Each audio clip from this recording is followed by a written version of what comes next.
Hello and welcome to episode 9 of Creative Adventures, an accidental podcast. And it's a rainy, dark evening here in southwest London. And I'm saying that because there's been so much rain that the road outside the window where I record is like a log flume. So you might hear lots of rain noises from the traffic going past. And I've tried to limit that. But if you hear that, instead of thinking of it as a road, think of it as some amazing log flume or just these big mechanical dolphins going past or something. That's the power of radio and power of audio. You can paint pictures in your mind. But that sound going outside of the cars just sounding so much louder has made me obsess about sound in this episode. So I've switched my boiler off. I had the heating on for a while and I've switched that off because that was making a sound. But then also I could hear the fridge, and I don't normally hear the fridge. And I think that's what happens is when I just tune into a sound. So I've switched the fridge off. And I remember I did that on one episode before and then forgot to switch it back on. And I think I wasn't around for a couple of days and I came back and everything had gone off. So I've put some tiger rolls on the floor outside the fridge with the hope that future Steve will see them and go, the fridge is switched off. I need to switch it back on, and not just go, why the hell are these rolls on the floor? And then put them up on the side. And I just walked back from the studio down by the river, and the river is so high at the moment. It's crazy high. I've lived here for 3 years now, and it's the highest that I've seen it, which is both simultaneously beautiful in a way and also concerning that it seems to be getting higher and higher. And this isn't even a tidal part of the Thames, and the full moon was a few days ago, so further downstream must be crazy. And I've done a lot of walking over the last month. I mean, I like walking everywhere. When I go into London, as long as it's not north of Camden or east of Shoreditch or west of, I don't know, Hammersmith, I'll try and walk everywhere. But during January, I found myself doing some extended long walks. So Poppy the dog and I didn't end up doing our Christmas excursion to St Leonards, which we'd planned, which I think I mentioned in the Boxing Day podcast. And we rescheduled it and we went the other week. I went for an amazing long walk up the hills towards Fairlight. It's a lovely part of the world. Hardly anyone around because it was so wet. It's in the middle of a storm. I can't remember what the storm was called. And just this amazing long walk. We both got so muddy. And we found this remote beach that some friends had told me about, like a big cove that you can scramble down this muddy slope. And then there's a rope to help you get back up.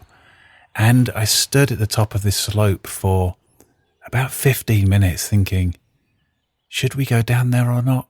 Oh, maybe it might be spectacular down there, even though it's raining and windy. But we might not get back up again, particularly with Poppy. Like, if she couldn't get up, I'd have to carry her. And there's no way I could pull myself up on the rope whilst holding Poppy and a rucksack. So in the end, we didn't go down. And it was a moment of thinking, when did I become so sensible? But then I was also thinking of a story a friend of mine told me who lives in Hong Kong. He's a friend I went to school with and has lived in Hong Kong since about 1994. And he does a lot of hiking. And he told me a story of one day hiking in a monsoon. And he went down this big slope in the monsoon, this big muddy slope, because there was an abandoned village down there. And he told me that lots of villages up in the jungles and the mountains of the New Territories were abandoned. They were old mining houses, I think. And so he went down this slope and slid down the slope in the monsoon and very soon realised it was a mistake because there was no way of getting back up this slope. And so he sheltered in one of the abandoned houses for the night. But the bit about the story that I remembered was in the night, he shone his torch. He heard something moving in one of these abandoned houses and shone his torch. And then there was just this huge spider, a Nephila spider, I think it's pronounced, a giant orb weaving spider. And he saw it and he shooed it away. And as he shooed it away, his torch caught sight of another one and then another one. And then it gradually dawned on him that this entire house he was sheltering in was full of these huge spiders, obviously sheltering from the rain as well. And so he left that building and went to another one, and all of the houses in this abandoned village were just full of these huge spiders. And he had to spend the night there because he couldn't get out because of the muddy slope. And they're harmless, these spiders. Look them up. They're very impressive to look at. They're Nephila spiders. I'm not sure how to pronounce it. And so that story came to mind. Not that I thought that Poppy and I would find an abandoned village near Hastings that was full of massive spiders, but just that sensible part of, yeah, probably not a good idea to go down this muddy slope, even though I'd like to be closer to the sea. And I recently decided to walk from Fulham back to my studio in Kingston down the Thames towpath, which is about 23 kilometres. It took me just under 4 hours to walk it. And I hadn't planned to do it. I was going to get public transport back. And so I didn't have the appropriate footwear and ended up with really horrible blisters for a couple of days. But there was something about it that day that I just thought, I don't want to jump on a tube. I don't want to be with all the commuters on a tube. I can just walk back down the river. And I find the river irresistible. There's something about the Thames that, I don't know, just fascinates me and just draws me in. And so I thought I could take an hour getting home on public transport, or I could spend 4 hours just hanging out with the Thames. And I never intended to live by the Thames.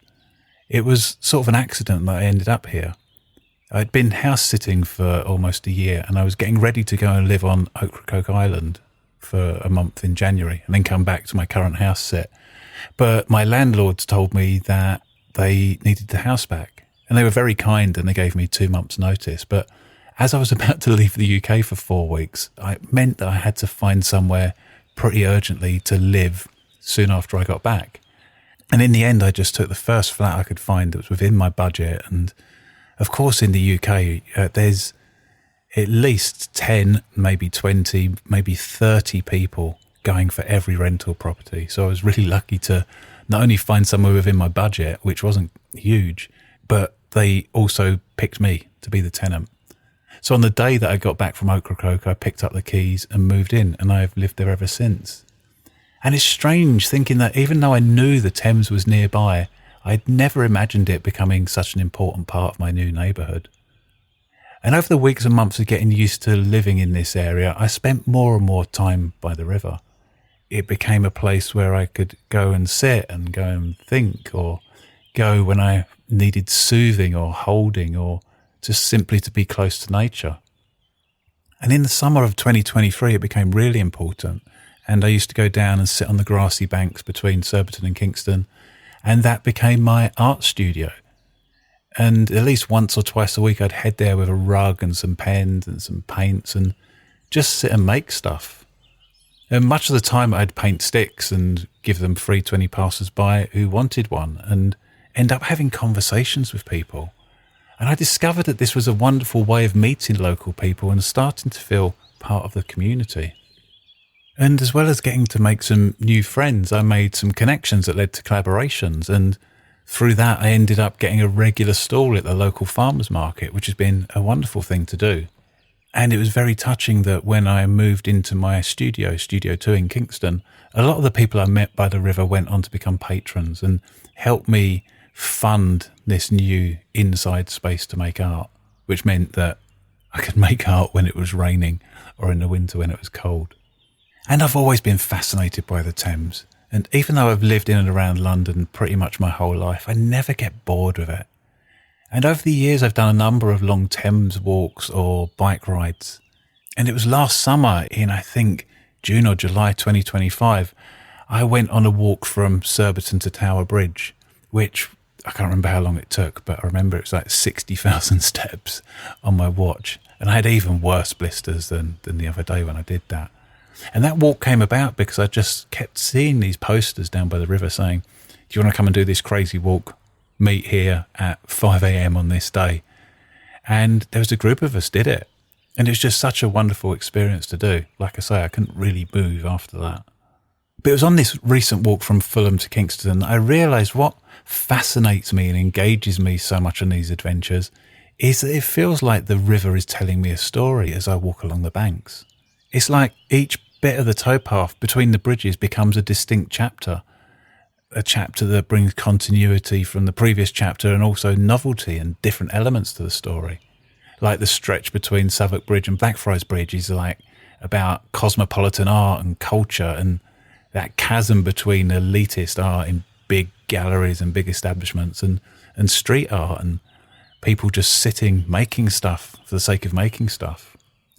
And the chapter between Waterloo and Westminster is the story of soil that's been buried over years and layers of generations and generations that now nurtures the growth of commerce and creates this concrete, anonymous bustle of city life. And the chapter between Kew and Richmond is of green spaces and trees and wildlife finding space to breathe as the city spreads and grows around it. And even along the same bit of towpath that I've walked before, the Thames tells a different story each time because the ever-changing tides reveal more or less of the storylines and different layers of the river's past.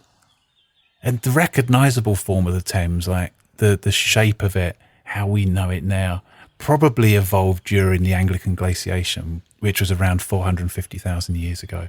And then there's evidence of human settlements along the banks of the Thames going back at least 10,000 years. So these stories within these chapters that are revealed or hidden by the tides are modern and old and ancient at the same time. And I am always a little disappointed that the southern towpath ends at Surbiton. You can probably go from like Greenwich, I guess, all the way to Surbiton along that same path. And then it just ends. But that ending of the towpath at Surbiton is an interesting part of the story itself.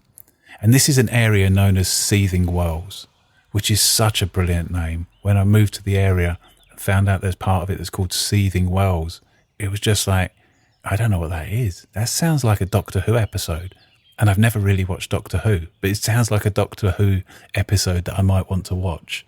But the name Seething Wells, it's thought that it was a corruption of Sidon Wells, which was a place marked on 18th century maps as being the site of a medicinal spring, a healing spring. And the towpath likely became inaccessible when a Victorian waterworks was built there in the 1850s. And this newly constructed Lambeth and Waterworks Company site was part of the public health reforms that happened in London in the 1850s because of fears over pollution further downstream and an increase in cholera. So the idea was to build this water plant further upstream where clean water could be drawn from. And Seething Wells is actually credited in playing an important role in Dr. John Snow's research, which helped demonstrate that cholera was spread through contaminated water. He could take water from Seething Wells and compare it to water further downstream in the city and show that it wasn't contaminated. And these waterworks were huge, but they eventually closed in the 80s. But the weird, vast, empty filter beds remain. And when I walk or run past them, I just stop and look. They're just like these huge, empty Victorian reservoirs with this smattering of strange buildings around it. And these filter beds now tell a new story in the life of the Thames, a story of an ongoing battle between those who want to preserve these filter beds as a haven for wildlife. You get all sorts of wildlife in there. And when water's allowed to fill back up in there, there's all sorts of birds. And I've seen deer down there, foxes live down there. But it's a battle between those that want to conserve it and those that want to build a huge complex of offices over it, to concrete over the whole thing and create underground parking and offices. And it's an ongoing battle. And it's this current chapter of the Thames story that moved me to create my Creatures of Seething tile trail, which is a little tile trail I put by the river between Surbiton and Kingston, partly as a thank you to the community that made me feel so welcome, but also to invite people to bring to mind the diversity of wildlife that calls Seething Wells its home. It's like my own little bit of marginalia in this story about the Thames. And it's amazing when I think about that walk that I only know it's 4 hours because I timed it on my watch, but it just flew by. it's just all of a sudden I was at these different places and thinking, how did I make that? I don't remember much of that journey there. I was just so immersed in it. And I think my relationship with time has shifted somehow in 2026. Because if I look back over the last few years, my enduring memories of moments where time has dragged and desperately trying to find ways to kill time or pass time. I mean, that wasn't all the time, of course. There were moments of immersion and flow and excitement when I'd be so absorbed that the passing of time didn't even register for me. But they became more precious and fleeting, and I found myself trying to manufacture them, which I soon learned is a guaranteed way to make them not happen. And I've always thought that you can't consciously enter flow, and you can't know that you've been in flow until you're no longer in it. You can't say, I'm now going to enter flow, and the very act of saying, oh, I'm in flow, means I'm no longer in it because it's become a conscious thought. One of my best-selling t-shirts is one that has this ominous blue cat on it, emblazoned with the words, I am very bored. And I made this painting on one of those restless moments where I just found myself sitting in my studio, terribly bored and trying to find a way to kill time. And I didn't know what to do. So, inspired by that Buddhist philosophy that the obstacle is the path, I decided that rather than try and escape my boredom or avoid it, I should love it so much that I paint it. And 2 hours later, I realized that by moving towards my boredom, I turned it into a wonderful creative flow state and made this painting and came up with a great t-shirt design. And I've always had a very close relationship with boredom since I was a kid. And I think it all started at secondary school when I suddenly found myself in situations that I genuinely had no interest or fascination in. I think prior to this, I'd always found ways to let my imagination run wild, and at primary school, I've been rewarded for this. But secondary school was a totally different experience. And it wasn't that I wasn't trying. I tried really hard to do well and try really hard to be a good student and concentrate and do my best. But I just found it impossible to manufacture interest on demand. And a few years ago, I was rooting through my parents' loft and found an old school report from, I guess I must have been 14 or 15. And I found it fascinating to read. There was these comments in this distinctive teacherly handwriting that were almost like a time capsule of how people perceived me. And I've got a copy of it here, and I thought about reading some of them out, but I can't do them justice. So I've used a voice generator to try and replicate how I remember the teachers speaking, the different teachers that wrote these different comments. And this might be a terrible part of the podcast. You might want to fast forward for it. But here's some of the comments that the teachers made about 14 or 15-year-old me. 53%. Stephen has not worked well. He still makes little effort. Stephen does find the work difficult, but would my progressive have made more effort. Stephen's work is satisfactory only. When Stephen is interested, he produces good work. Otherwise, results are poor. Stephen's work is below standard. He does not listen enough and work is often incomplete. Stephen is very disorganized. He comes to the lessons far too often without his books and equipment.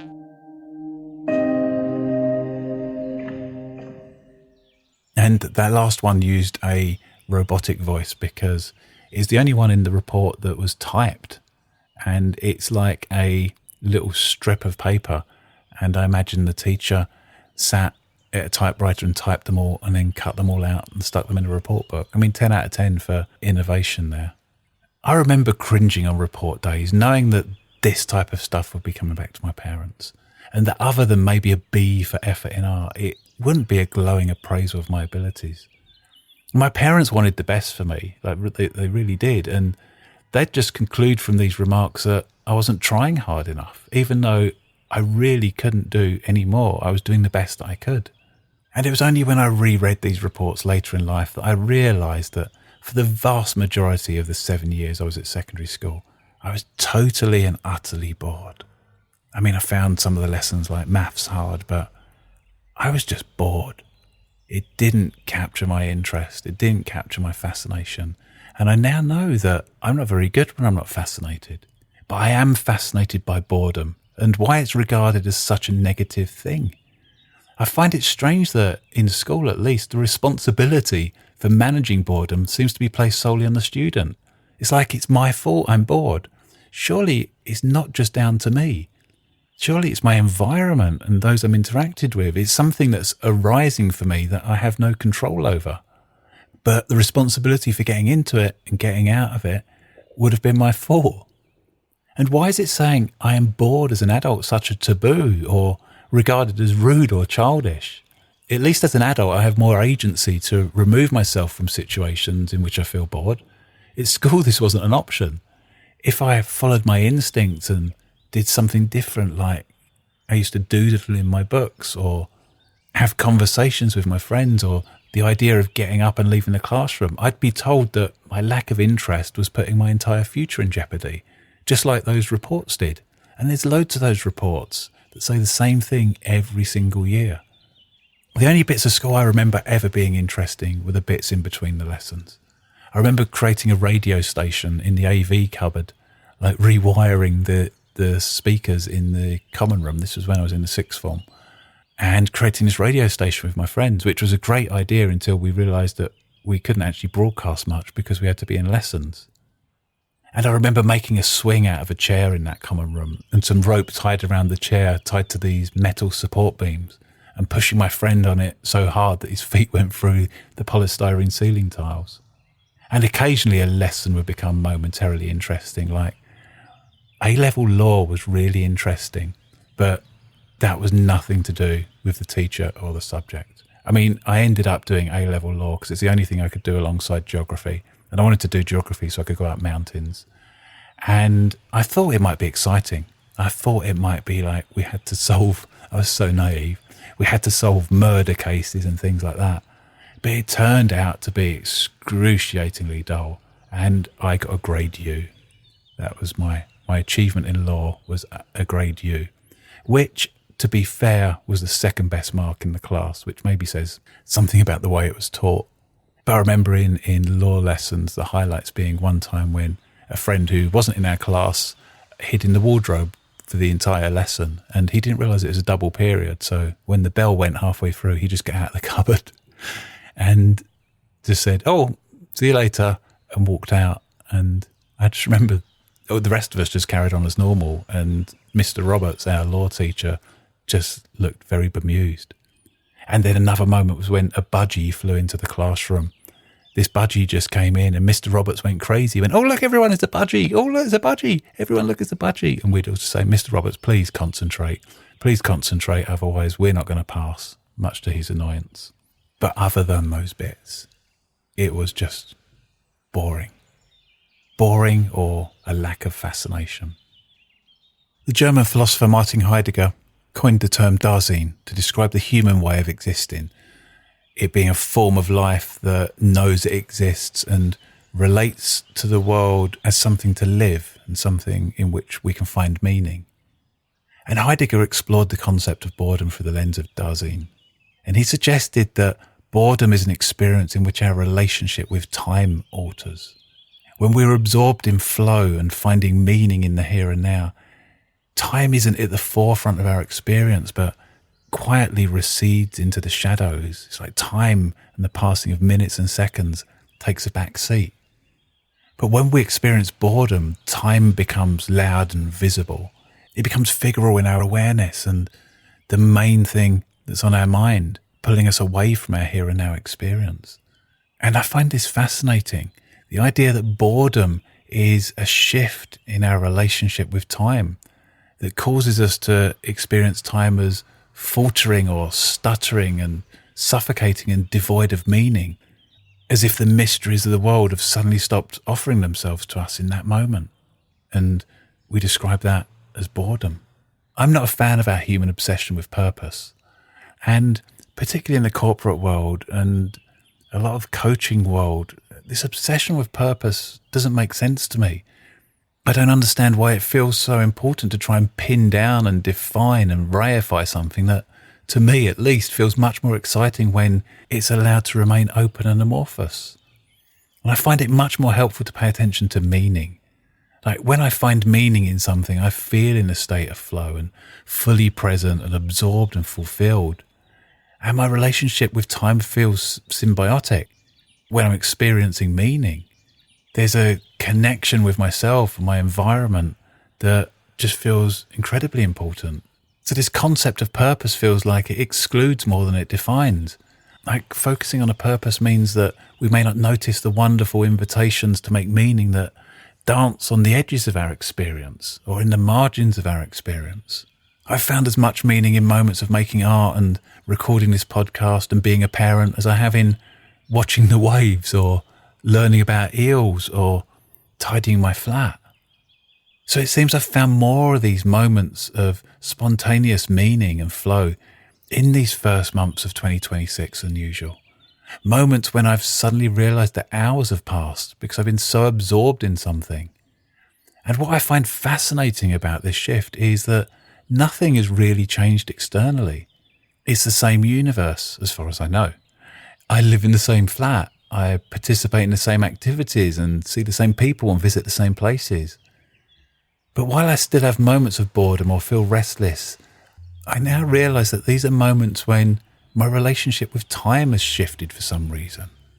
So being deeply interested in these moments when I perceive my relationship with time has shifted is so absorbing and consuming that I'm no longer bored.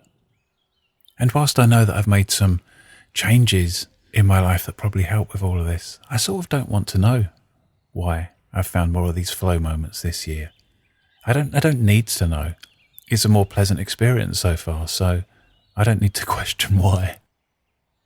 One thing I found fascinating recently was a post that I did on Instagram. And it was of my 10-year plan, which I'll put a link to the 10-year plan in the podcast notes. But the 10-year plan was a doodle that I did on the 1st of January 2020 at 9 a.m. because I was feeling a bit overwhelmed at the start of a whole decade and quite exhausted and thinking, how on earth am I going to have the energy to get through another 10 years here? And so I just drew this flowchart that simply says at the top, 10-year plan. And then the flowchart says, do stuff, then see what happens. And then a little decision diamond thing that says, am I still alive? And if it's yes, it goes on to say, do more stuff, and then loops back to the start. And if it's no, it says RIP.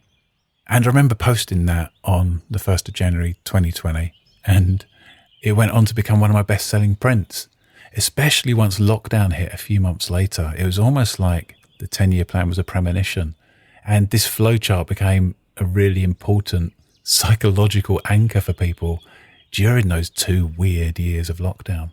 And it was a really strange time, lockdown. It sort of feels like a dream. I'm sure it feels like that for lots of people. And I remember the first couple of months absolutely loving it, even though all of my work went and I was earning no money. There was something about the weirdness of it and the isolation of it that I'd just sit in my old studio where I used to live making art all day. And then beyond that point, it just became really anxiety provoking. I don't know what happened, but it suddenly shifted. But throughout that whole time, I was really pleased that my anxious 10-year plan doodle brought hope and amusement and laughter to many people around the world. And one thing I noticed as I reflect back on this time is my relationship with Instagram was completely different back then. From like 2019 to 2023, I absolutely adored using Instagram. I loved it that this simple app meant I could make some art, take a photo of it, and then people across the world could see it. And I started my What the February annual challenge on Instagram around that time, which made the platform feel even more like it was a place where I could connect with this amazing creative community around the world. And I could post these creative dares and people would do them and astound me with what they could create. But as many independent creators will tell you, Instagram has changed significantly since then. And even though I have more followers now than I had in 2020, fewer people see my work. Because the platform now prioritizes videos over still images and human faces over abstract artwork. And that's not what I make. I make analog 3D art that I have to photograph and put on. And maybe to my detriment, I refuse to play the game of changing what I do, just simply to satisfy an algorithm whose aim is ultimately to keep people distracted from long enough and on their phones to make money from advertising. It's stealing attention. And over the 6 years since I posted the 10-year plan, I've totally fallen out of love with Instagram. And when I do use it, I only post new things. And it's like if 10 people see something or 100 people see something and they like it, then that's worth it. And I never repost old stuff. But in January, I thought to myself, I'm done with Instagram. I can't be bothered. And as an act of resignation, I reposted the 10-year plan. Like, this felt like inappropriate, but probably really ineffective.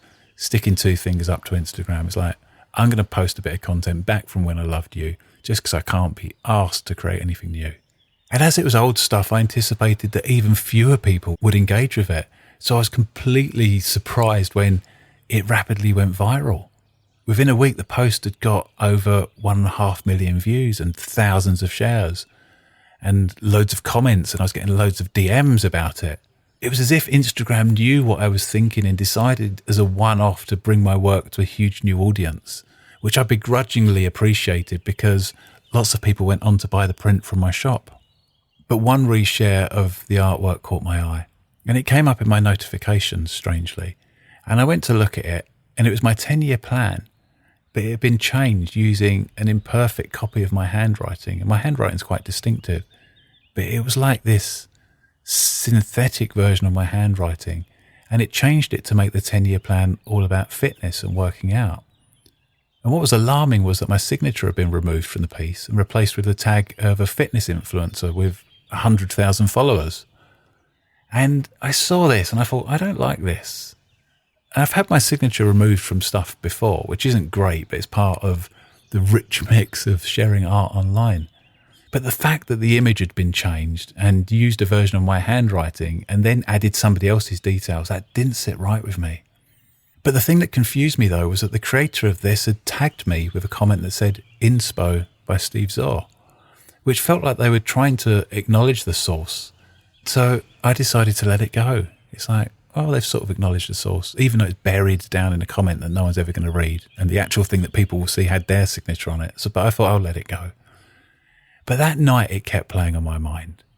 I kept on thinking, no, I don't think this is okay with me.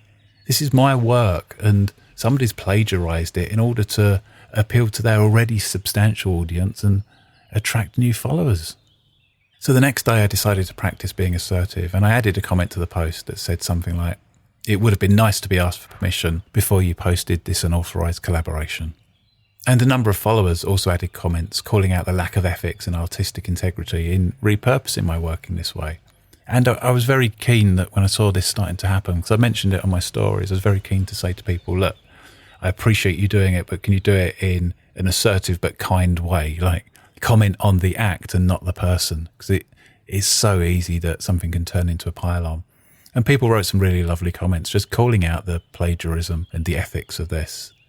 And after a day or so, the post was suddenly removed. And I received a really apologetic message from the creator who said that they'd just misjudged it, made a mistake, and thanked me for being kind and understanding.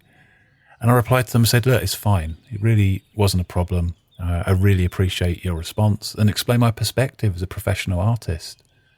And it felt like the situation was resolved in a mutually adult way. And I felt good about that.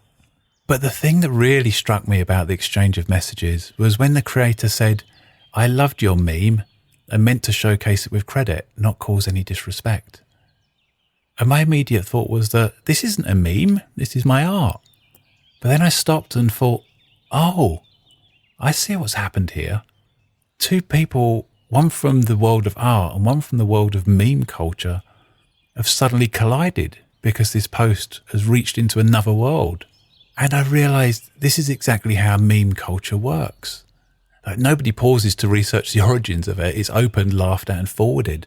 I mean, even my parents end up receiving memes on WhatsApp, which really infuriates my dad. Like, his golf group will just be sending these random memes, and he just wants to use WhatsApp for working out when they're playing golf next. But yeah, that opened and forwarded. I mean, I've probably done that in the past and not thought, oh, who do I credit with this? Who's the originator of this? So memes have sort of become culturally regarded as open source images that can be modified and passed on and become their own variations. And it's rare that the originator's known, so even rarer that someone would think of crediting them.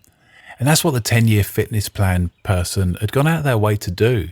They put inspo by it and then tagged me. And that explains why they were so shaken by my reaction and that of my followers. They tried to do the right thing by crediting me in a comment before they passed off their own version of my work. And in the art world, this would be regarded as unethical and unacceptable, but within meme culture, they were actually being more considerate than the norm. And I've found this whole experience fascinating. The viral nature of that I'm done with Instagram protest repost of the 10-year plan plunged my work into a world where norms and practices were different from what I was used to. And there's been a couple more like that have surfaced that, again, I've just very kindly and assertively shared my opinions and perspective and the fact that I'm not happy with this, and people have taken the posts down. But it's made me wonder about what is the real difference here? What is the real difference between art and memes? When does art become a meme and when does meme become an art? And if I put aside my own biases, I'm left wondering what actually separates them. I mean, after all art is theft at some level. Everything's a remix of everything else. And while I don't agree with what happened, I'm really not saying that this is okay with me. I'm genuinely curious about the norms in these two worlds and how could they coexist? What does this mean for artists who simply want to share their work online and be credited for the time, effort and experience they poured into it? And I don't have any answers to conclude that with. It's a question and a curiosity and a fascination that I'm really grateful arose from this experience. And for me, it's similar to when is street art not street art? When there's a mural painted officially in a community versus painted unofficially, what defines one from the other? What is acceptable versus unacceptable? And again, I'm not suggesting anything either way. These become fascinating questions, and I don't have an answer, and I don't have time to explore it any further because we're up on time. So thank you for tuning in to episode 9. I always do this at the end. I should do it at the start because maybe people don't make it this far. If you like the podcast, I'll try and remember to do it at the start of episode 10. If you like the podcast, share it, spread the word, review it, post it on forums, whatever you want to do. It really helps this as an independent podcast that sort of sits outside the mainstream of podcasts. I saw recently a new celebrity podcast, and I've got nothing against the people on it, but it's branded as a podcast, and it's only available in video form, so you watch it, and it's in a proper TV studio with mics and lights, and it's only in video form, and the people are just sitting at a microphone talking, and to me, that's not a podcast, that's a TV show. But anyway, maybe I'm behind the times, but this will only ever be audio. But anyway, my point was, I'm getting distracted, I'm getting on a podcast soapbox, is social media doesn't really work anymore, and the podcast world is moving in this strange direction where it's TV basically, and big commercial TV. So every single share, every single like, and every single message that you send me is really appreciated. And I genuinely make this for me because it's therapeutic. It's one of those things where my relationship with time changes. I just looked at the clock now. It's crazy. I should probably eat dinner. My fridge has been off for ages, it feels like. So I need to put my fridge on. But yeah, I genuinely make this for me because I lose myself in it. And at the same time, I love it when people enjoy it and get something from it. A couple of other quick things before I go is I'll put a link to upcoming workshops in the podcast notes. And if you want to buy, I should have said this earlier. I'm really rubbish at marketing. If you want to buy a 10-year plan, they're available in my shop. I should have said that during the 10-year plan bit. But anyway, they're in my shop and they're in a variety of forms. There's the lovely art silk one, which is A4, some little coloured ones, and also as a card. So you can get them anywhere from like £3, I think it is for a card. I'll put a link to that in the podcast notes as well. And then the last thing, I was interviewed by a guy called Jim, the Podcast Sherpa, recently about this podcast. And I'd sent Jim an email saying, here's my podcast if you're interested in it. Because I know he likes listening to podcasts. And what made me interested in Jim is the story behind his podcast is, I mean, I don't think it's real, but it's crazy. So the story is Jim was kidnapped by microphones and taken to a chalet on top of a mountain that's called Podcast Sherpa or something, and kept there. And from this chalet in the mountain where he's kept hostage by microphones, he looks out across the world's podcasts. So I just thought that was bizarre. So I sent Jim an email because I loved his craziness. And not only did Jim like the podcast, but he invited me on to his podcast, Podcast Sherpa's Podcast Picks or something. And we had a lovely, meandering, weird chat about stuff. So I'll put a link to that in the podcast notes as well, or you can just search on Spotify for Jim, the Podcast Sherpa. But that's it for now. Thank you so much for joining me. Episode 10 will be out on the 20th of March. March and February always confuse me because the days and the dates are always the same. And it might be different when there's a leap year, I'm not sure. But like the 20th of February when this comes out is a Friday, and March the 20th is a Friday as well.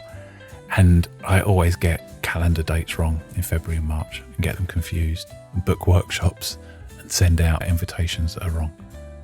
But join me on the 20th of March, and thank you so much for listening. Take care. Bye.